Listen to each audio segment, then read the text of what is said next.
Hi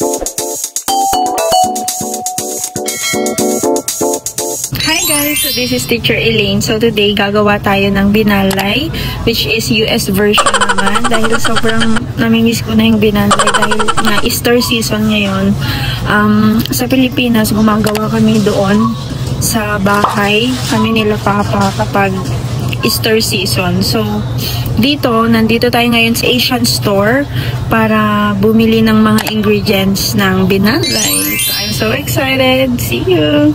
So guys, ayan, nandito na tayo sa Global Foods Market at nakaka-proud nga dahil nakita ko yung flag ng Philippines. At ito nga, Asian store, kung saan nandito lahat ng mga hinahanap natin na ingredients na pangmasang Pinoy. So, andito tayo para maghanap ng mga ilalagay natin sa binalay. At tuwang-tuwa nga ako dito guys dahil ayan, nakita ko itong galugi or yung sugar candy na ginagawang sauce para sa binalay. Kumuha lang tayo ng 2 packs at 4 pieces na nga yan guys. Guys, ito yung kanilang sugar or galugi na nilalagay sa binalay. So guys, ang isang pack ay 3.29 pero kapag peso yan ay 190 each. So 2 packs ang ating kinuha dahil 4 pieces naman na yan kapag pinaghiwa-hiwalay. And then nahanap naman na natin guys itong coconut milk in can. So wala sila yung literal na coconut dito. So pwede na ito. And next na natin guys itong banana leaves. Diba sa Pilipinas, hinihingi lang natin to sa kapitbahay pero dito naka-frozen talaga siya.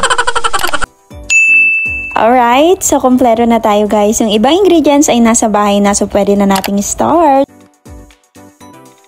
Guys, nilagay na natin yung coconut milk. For our step 1, you have to pour the coconut milk into a pan hanggat mag-form siya ng latik na gagamitin natin later. So continuous stirring lang guys hanggat magkaroon tayo ng latik, which is gagamitin natin later on sa ating binalay sauce. And then 10 to 15 minutes ay meron na tayong latik. So ito yung sinasabi nating latik guys. So let's wait for another 10 minutes. So kapag nakita nyo guys na nag-form na siya ng light brown, ayan, lalagyan na natin siya ng tubig, 1 cup of water. And then ilalagay na natin yung ating sugar candy. And for the step 2 guys, let's combine the sugar candy or galugi in a sauce. And make sure guys that you cracked into pieces yung mga sugar candy para magkasya siya dun sa pan or yung gagamitin nating kaserola. And for the step 3 guys, let it cook until the sugar is dissolved about 10 to 15 minutes.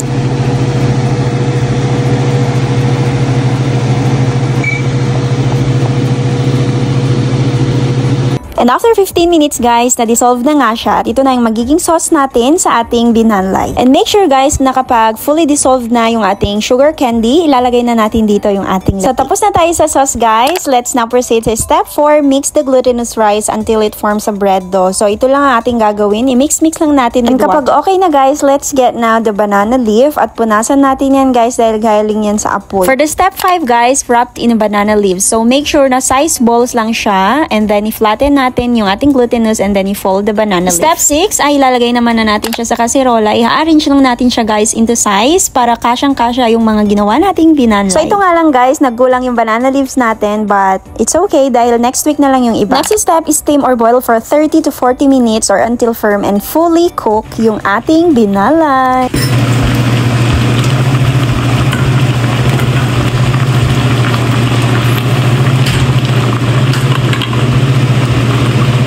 One eternity later. Ayan guys, finally, tatry na natin ng ating binalay na US version. So maliit nga lang guys yung size na nagawa ko at lalagyan na natin siya ng sauce and of course, wag mong kalilimutan ang coffee.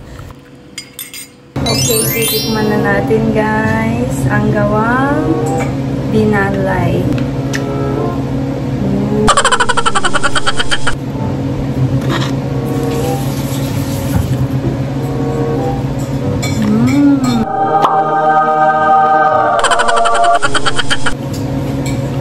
Sarap! Cheers!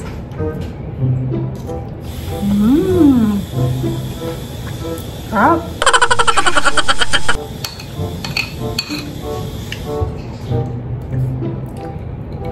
Yung cravings ko satisfied.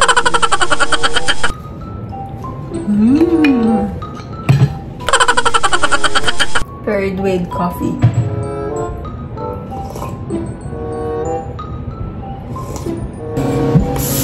Kasi na lang may nahanap tayong ingredients.